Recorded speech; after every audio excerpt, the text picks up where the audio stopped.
화 있을진저 이 사람들이여 가인의 길에 행하였으며.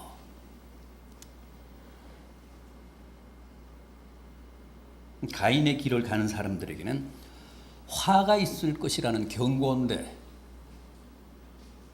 그럼 가인은 누굽니까? 인류 최초의 살인자잖아요.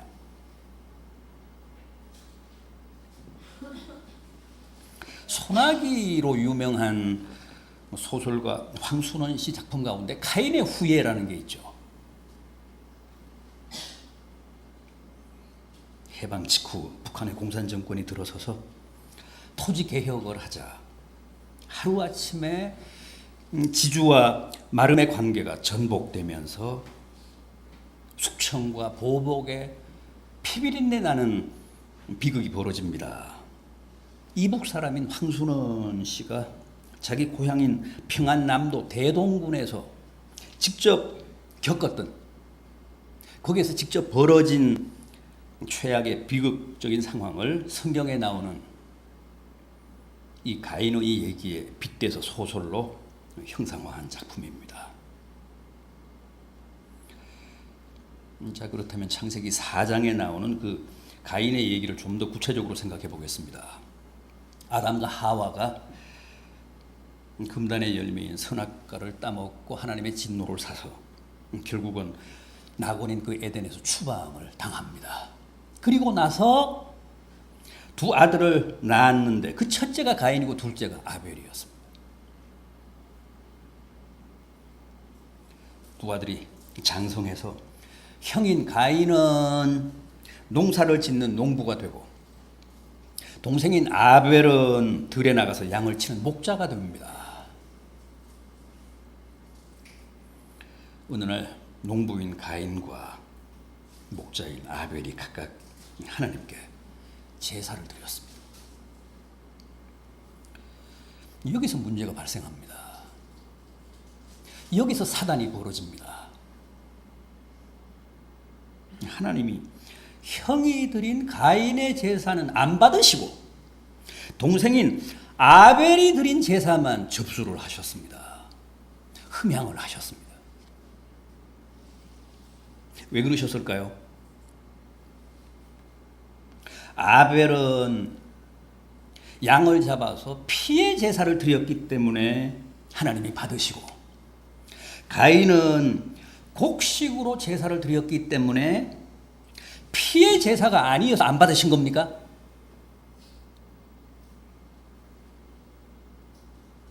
하나님이 무슨 피에 굶주린 신이십니까? 흔히 많은 분들이 그렇게 해석하는데 그건 아닙니다. 그때는 아직 모세 이전이고 율법 이전이잖아요. 그런데 그들에게까지 피제사 원칙을 소급 적용하는 것은 이치에 맞지가 않아요. 그냥 가인이 곡식을 드리는 것은 그가 농부였기 때문입니다.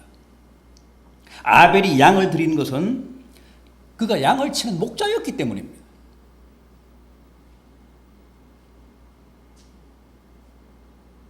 따라서 그건 당연하고 또 자연스러운 것이었습니다. 그럼에도 왜 하나님이 아벨의 제사만 받으시고 가인의 제사는 안 받으셨느냐 하는 겁니다.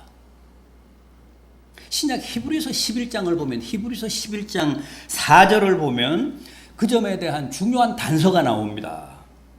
믿음으로 아벨은 가인보다 더 나은 제사를 하나님께 드림으로 의로운 자라 하는 증거를 얻었느니라.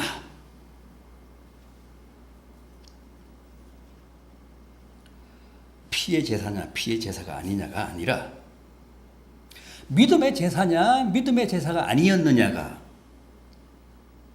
가인과 아벨이 드린 제사의 본질적인 차이였다는 거예요.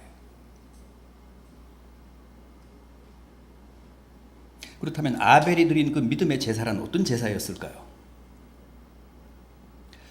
구약 창세기 4장으로 한번 가보겠습니다.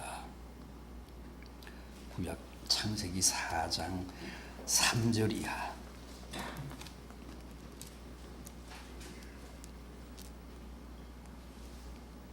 구약 창세기 4장 3절 이하를 보면 이렇습니다. 가인은 땅의 소산으로 제물을 삼아 여호와께 드렸고 아벨은 자기도 양의 첫 새끼와 그 기름으로 드렸더니. 여러분, 여기에서 이 본문에서 이 말씀에서 우리가 절대 놓쳐서는 안 되는 것은 가인이 드린 땅의 소산에 대해서는 첫 열매라는 언급이 없는데 아벨이 드린 제물에 대해서는 분명히 양의 첫 새끼라고 합니다.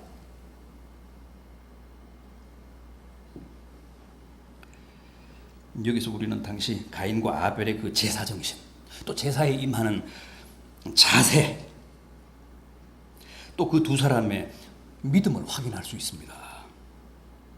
여러분, 예배는 단순한 종교의식이 아닙니다. 여러분들은 예배가 다 종교의식이라고 생각하죠.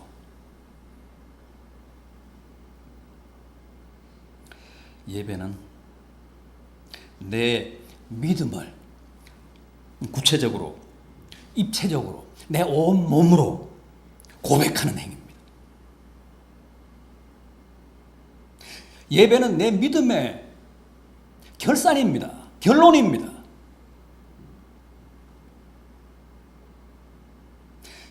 예배는 내 믿음의 최종적인 열매입니다. 그래서 예배를 보면 그 사람의 모든 것을 다 알 수 있습니다. 다 읽을 수 있습니다. 예배는 한치의 오차도 없이 그 사람의 모든 걸 다 말합니다. 예배가 부실하다는 것은 지금 그 사람의 하나님과의 관계가 부실하다는 뜻입니다. 더도 덜도 아닙니다.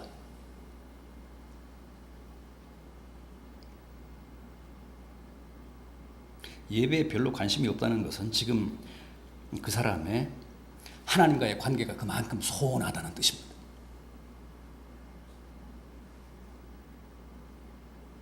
가인이 첫 열매가 아니라 그냥 먹던 곡식을 퍼다가 하나님께 제사를 드렸다는 것은 지금 그에게는 하나님의 존재가 절대 적이지 않다는 거예요.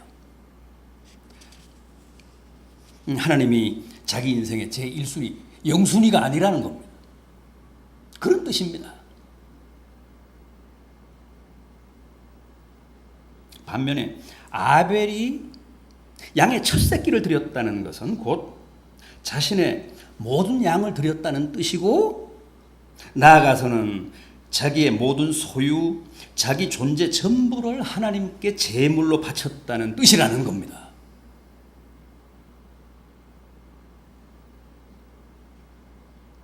여러분, 이게 예배입니다. 이게 바로 하나님이 기뻐 받으시는 산 제사라는 겁니다. 그래서 예배는 나의 모든 것을 말하고 내 믿음의 전부를 뜻합니다. 그렇지 않습니까? 정말 그런지 안 그런지 한번 볼까요? 우선 예배란 한 주간의 첫날인 일요일을 주님의 날 주일로 지킴으로써 나의 한 주간을 다 바치는 행위잖아요. 한 주간의 첫날인 일요일은 한 주간을 대표하니까.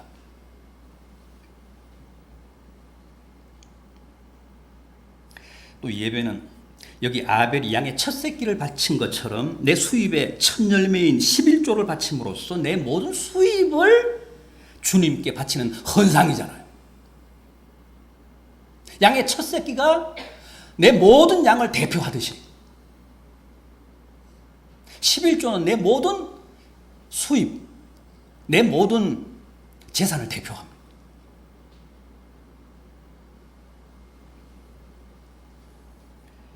또 예배는 주일 하루 모든 노동에서 손을 떼고 오로지 주님의 몸된 교회를 위해 봉사하고 헌신함으로써 내 모든 생활, 내 모든 삶을 주님께 바치는 결단 아닙니까? 주일날 내가 일하지 않고 쉬면서 온전히 이 하루를 주님께 바친다는 것은 내 모든 삶을, 내 모든 생활을, 내 모든 생애를 주님께 바친다는 뜻입니다.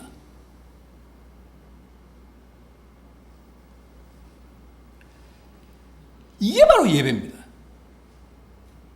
이게 바로 주일 성수입니다.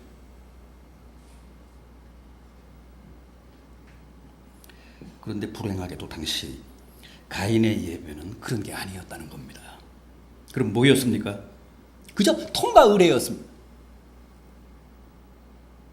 주일마다 한 번씩 때우는 요식적인, 형식적인 종교의식이었습니다.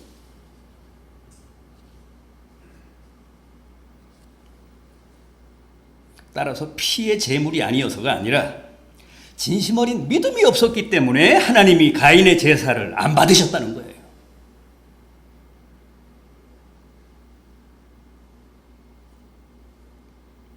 여러분, 하나님이 예배를 통해 우리에게 받으시고자 하시는 궁극적인 제물은 우리의 믿음입니다. 우리의 존재 그 자체입니다.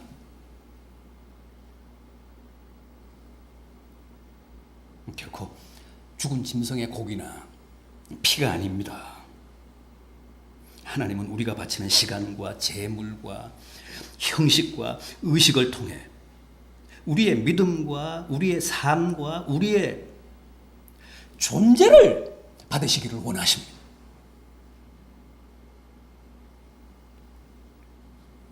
그래서 예배와 믿음, 예배와 삶, 예배와 나의 존재는 절대 뗄래야 뗄 수 없는 겁니다. 불가분의 관계입니다. 내가 어떤 제사를 드리고 내가 어떤 제물을 드리든 그것은 다 내 믿음을 뜻하고 하나님에 대한 나의 사랑을 뜻하고 나의 존재를 뜻하기 때문에 그렇습니다. 창세기 4장은 이 점을 분명히 합니다. 확실히 합니다. 창세기 4장 4절 하반절 이하를 다시 보십시오. 창세기 4장 4절 하반절 이하를 다시 보십시오. 여호와께서 아벨과 그의 제물은 받으셨으나 가인과 그 제물은 받지 않으셨다.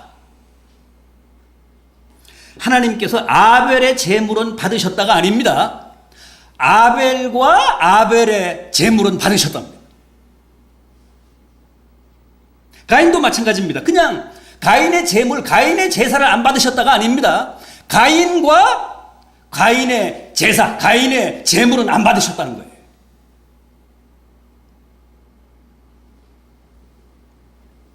얼마나 정확한 표현입니까?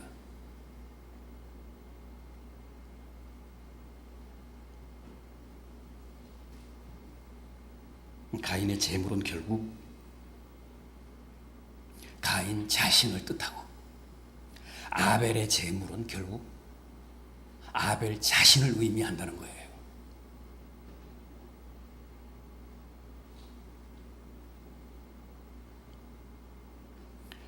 이렇듯 예배와 제물은 곧 우리 자신을 드리는 행위이기 때문에 하나님이 우리의 예배를 받으신다는 것은 곧 우리를 받으신다는 뜻이고 하나님이 우리의 예배를 안 받으신다는 것은 곧 우리의 존재를 안 받으신다는 거예요. 그래서 예배는 우리가 생각하는 것보다 훨씬 더 진지하고 엄숙한 겁니다. 무서운 겁니다.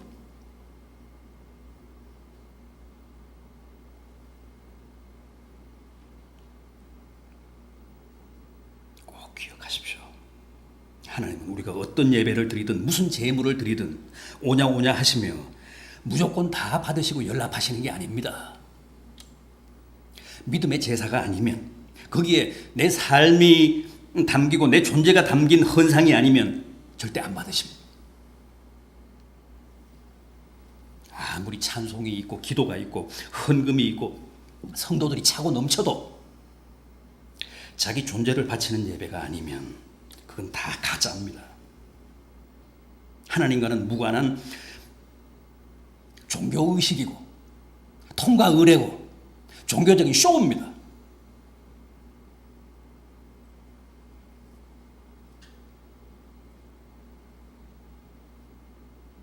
그런데 하나님이 안 받으신 가인의 제사가 그랬다는 거예요.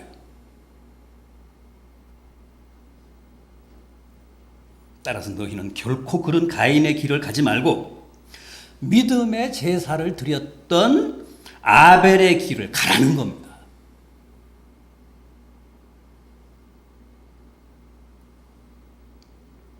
또 있습니다.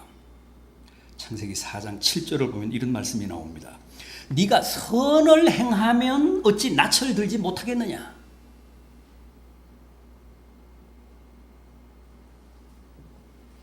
하나님이 아벨의 제사만 받으시고 가인의 제사는 안 받으시자 가인이 화가 머리 끝까지 났습니다. 5절을 보면 가인이 몹시 분하여 안색이 변했다고 합니다. 그때 하나님이 하신 말씀이 바로 창세기 4장 7절인데 이게 무슨 뜻입니까? 가인은 평소에도 악했다는 겁니다.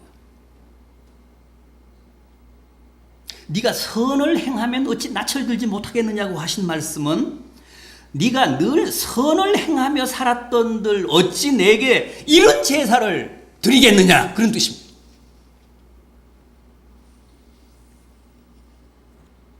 그러니까 아까도 말씀을 드렸듯이 그 사람의 삶이 곧 그 사람의 예배와 제물을 결정한다는 거예요. 마태복음 23장 35절을 보면 주님도 의인 아벨의 피로부터 라고 하면서 아벨을 의인이라고 하셨습니다. 아벨은 어째서 주님까지 인정하신 의인이었을까요?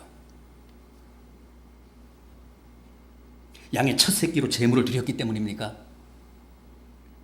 아니면 형에게 살해를 당해서 의인이라는 칭호를 얻은 겁니까? 아닙니다. 그는 양의 첫 새끼로 제물을 드리고 형에게 돌로 맞아 죽기 전부터 의로운 사람이었습니다. 의인이었기 때문에 양의 첫 새끼로 제물을 드린 것이고 의인이었기 때문에 믿음으로 하나님께 산 제사를 드린 겁니다. 반면 가인은 이미 악한 자였습니다. 요한 1서 3장 12절입니다. 가인같이 하지 말라. 그는 악한 자에게 속하여 그 아우를 죽였느니라. 아우를 죽였기 때문에 악한 자가 된 게 아니라 이미 악한 자들에게 속해서 악한 삶을 살았기 때문에 결국은 하나님께도 그런 죽은 제사를 드린 것이고 마침내는 동생을 돌로 쳐 죽이는 살인자가 된 겁니다. 잠언 15장 8절입니다. 악인의 제사는 여호와께서 미워하시나 정직한 자의 제사는 기뻐하시느니라.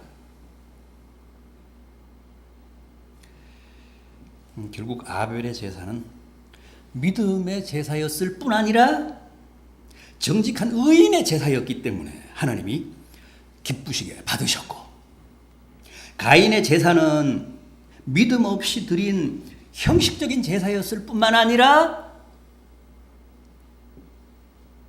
그 이전에 악인들에게 속한 악한 자의 제사였기 때문에 하나님이 안 받으셨다는 겁니다. 왜냐하면 예배는 의식이 아니라 삶이니까.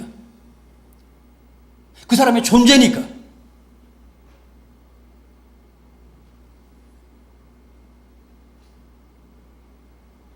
여러분,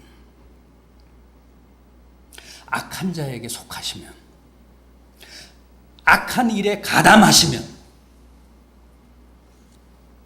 정말 불행해집니다. 무엇보다도 하나님이 그 사람의 예배를 안 받으십니다.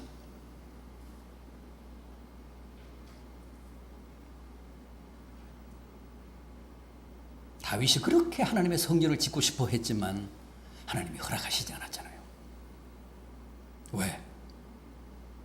전쟁하느라 숱한 전쟁을 겪느라 손에 피를 너무 많이 묻혔다는 거예요.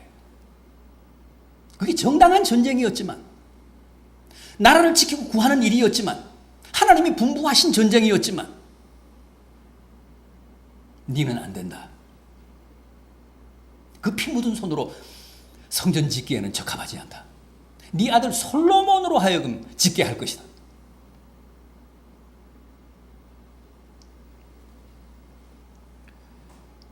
피 묻은 손으로 드리는 예배는 안 받으십니다.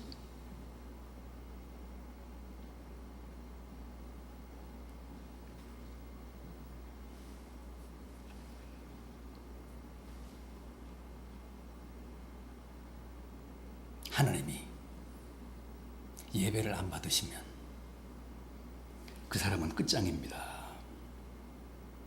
그런 사람의 운명은 결국 가인의 길이 될 수밖에 없습니다.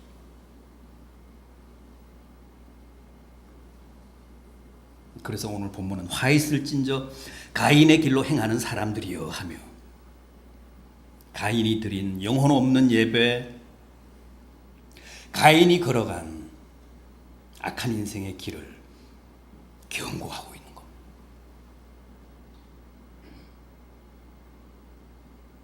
악한 자는 절대 예배다운 예배, 진심 어린 예배, 자신의 믿음과 존재를 담은 제사를 드릴 수가 없습니다. 또 하나님은 그런 존재가 담기지 않은 예배는 받지 않으시고,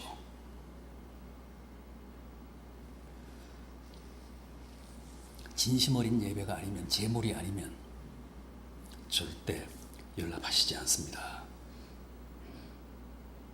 오늘 이 뜻깊은 맥주 감사절에 다시 한번 하나님이 받으신 아벨의 제사와 하나님이 받지 않으신 가인의 제사에 대해 깊이 한번 생각해 보시기 바랍니다. 과연 예배가 무엇인지, 또 제물이 무엇을 의미하는지 새삼 진지하게 생각해 보시기 바랍니다. 그래서 가인의 길이 아니라 양의 첫 새끼를 바침으로 산 제사를 드렸던 아벨의 길을 가심으로 하나님을 크게 기쁘시게 하는 성도들 되시기를 진심으로 기원합니다. 기도하시겠습니다.